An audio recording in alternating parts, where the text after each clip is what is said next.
jitu bonaaf ganna kan uumamaan tolte jannata arjiti kamtu siin qixxaate qabeenya kee gamtaan eeggannee guddifna duree ta'uu kee addunyaaf mul'ifna egaa olmaan kee dachaadha egaa yoom himamee dhuma egaa qabda seenaa boonsa kumaatama haadha jechuun biyya jechuun ana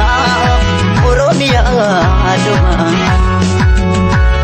biyya koo biyya sirna gadaa biyya koo madda walqixxuu biyya koo gaaddisa odaan kee mallattoo eenyummaa Oromiyaa tiyaa sooree koo sooreetti otoo nuti jirru hinaaftu booddee biyya koo